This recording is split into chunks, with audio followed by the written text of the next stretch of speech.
Here's a highlight from a recent episode of Booked on Rock. Our guest is author, TV host, photographer Chris Epting. Not too long ago, the news hit about the falling out between Hall & Oates over their song publishing. You co-authored John's memoir from 2017, Change of Seasons. How did he meet Daryl Hall? What was their relationship like through the years? Was there always tension between the two? Was that more recent? They met in Philadelphia, both going to school. There was a battle of the bands, basically. And at I think of not the Uptown Theater, another theater in Philly. Their bands are both going to play. They're backstage, shots ring out in the theater. And so John and Daryl's band gets pushed into a service elevator where they're going to escape. And they're face to face. And they're like, what the? And they start talking in the elevator. And they're like, well, we should hang out. And that's the spark of it. That's really where it starts. And then one of my favorite parts, a lot of these books for me, the most interesting parts are before the people are famous. Because once they're famous, you know a lot of that stuff. But there's a fascinating set of sequences in John's book.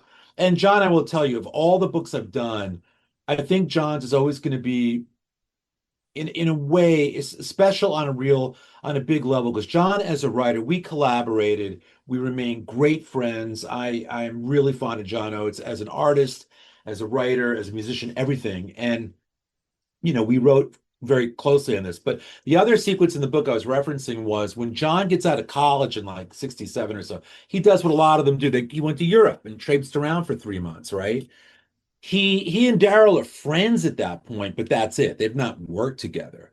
And Daryl gets his sister to rent John's apartment while he's gone. John says, hey, would Kathy sublet my place? Yeah, no problem. John comes back 3 months later. There's a padlock on his door. She didn't pay the rent.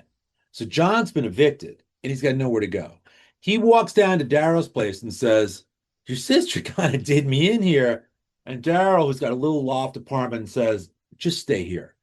That's what put them in the place to start making music. Oh, my God. Right? So wow, we would walk the streets of Philadelphia before the book came out, did a little video series like, okay, here's the apartment. If you don't get evicted from this place, maybe you don't get to this place. And we went to Daryl's place.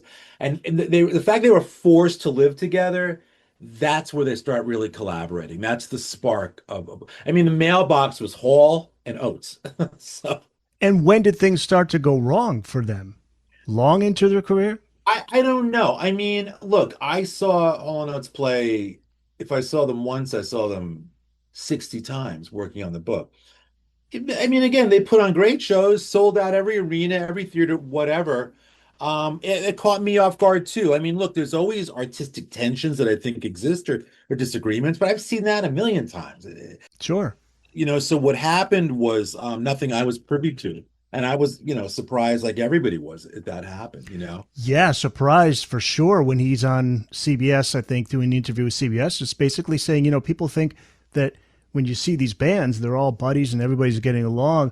Yeah, he goes, we would, for the longest time, we'd show up at the gig in separate buses or planes or whatever, get on stage, perform, and go home. Isn't a bad thing, because I think once you understand the business of it and the dynamics, you don't have to be friends. You know what you're there for, whether it's Jagger and Richards, whomever, you know what the gig is. And what can help it keep it going sometimes is you don't get sick of each other.